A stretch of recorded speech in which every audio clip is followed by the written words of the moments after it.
Today I'm going to talk about how I like to draw expressions. And to be clear here, this isn't a video on drawing faces, it's on drawing expressions, which I think are two completely different subjects. So if you're expecting me to talk about how to draw like eyes and noses and mouths and all of that, that's not really the topic of this video, so you can probably just exit the video now if you were looking for that. But if not, this is how I draw expressions.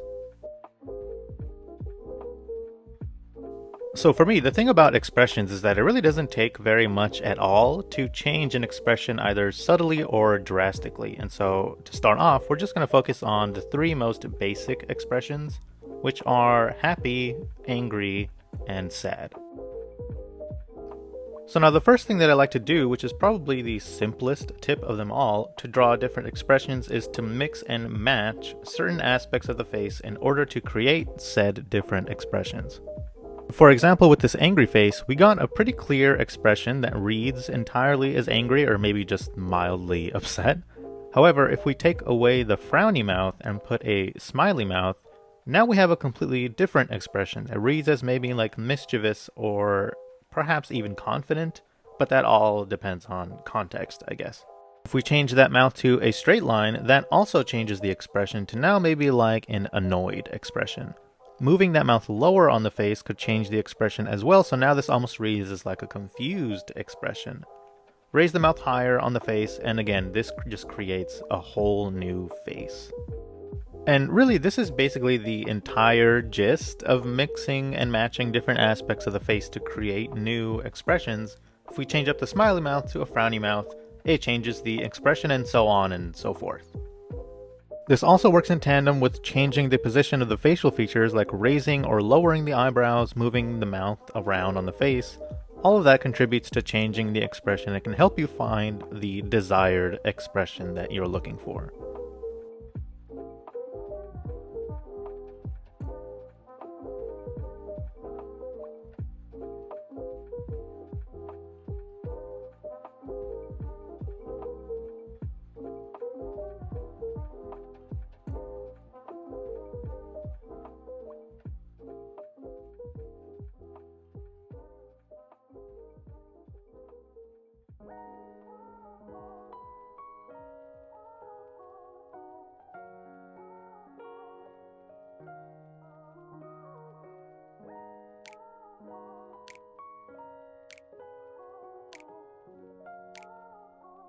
The next tip I have is simply to just exaggerate a basic expression to achieve either different levels of the same expression or to create new ones altogether. So for me, this is where I'll start to play with the shape of the mouth, and certainly when I'll start to play with the shape of the eyes.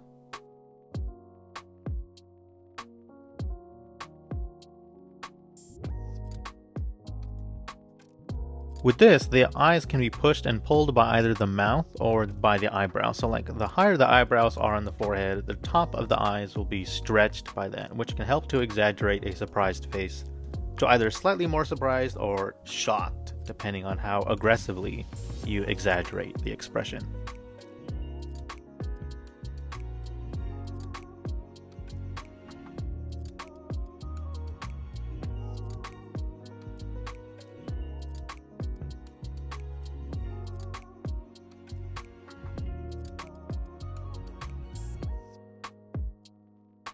With this one, even just stretching the mouth can really enhance that expression, which is pretty much what I mean when I recommend you to exaggerate.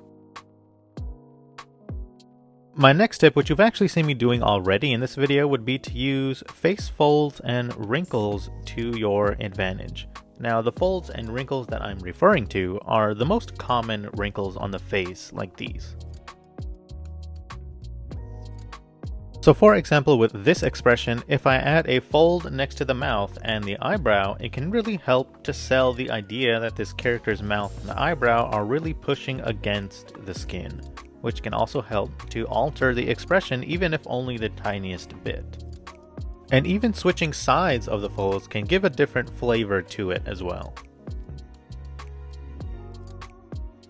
Adding a nasolabial fold or wrinkle can really change the expression, and even just adding like the eye socket lines can change the feel of it too. So it's these areas on the face where the most common folds and wrinkles can appear on the face and may be affected by the expression that your character is making.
This is also something that isn't just used in cartoony styles. In fact, all of these tips are things that you can use for any style that you draw in. For example, with this drawing here, that you can maybe consider as like a typical shonen manga looking character.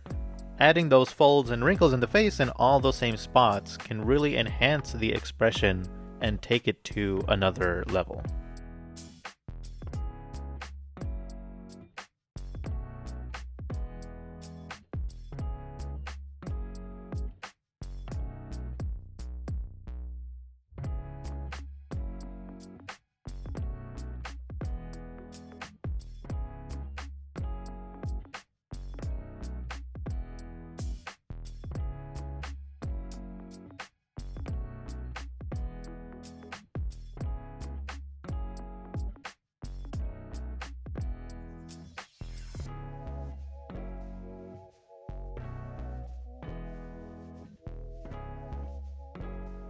My next tip for drawing expressions is something you can use as a little add-on to whatever expression your character is making, which I just call expression effects.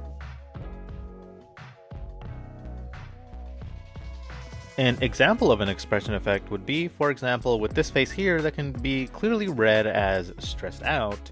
The effect would be like adding beads of sweat onto the face, which brings the expression from stressed out to quite stressed out.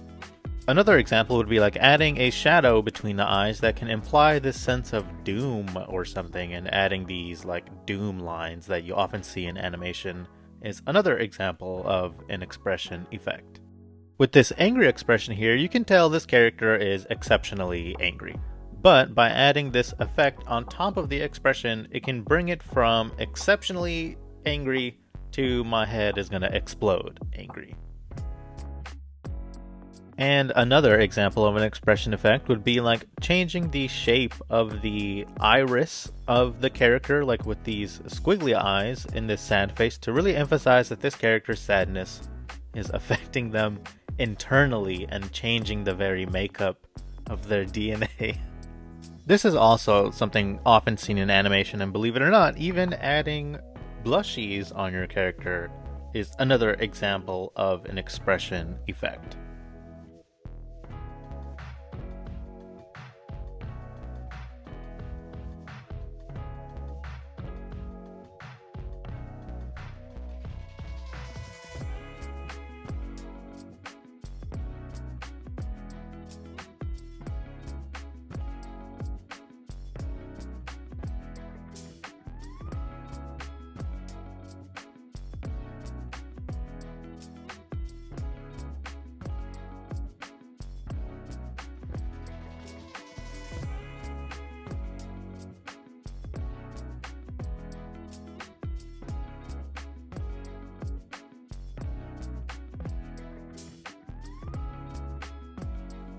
And now, my last tip for drawing expressions is to use body language to enhance or alter the expression your character is making. And for me, one of the biggest proponents for this is the position of the shoulders, or just the shoulders themselves, really, as Changing the position of them can give very different flavors to any given expression. For example, with this surprised face, if I bring the shoulders up as if to shrug them, it can give you a different feeling of this expression as opposed to if I brought them down or even if I tensed them out.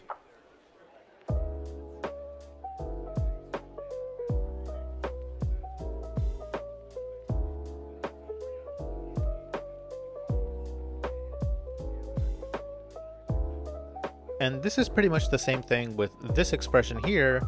Bringing the shoulders down gives an entirely different feeling than if I brought them up and closer to the face.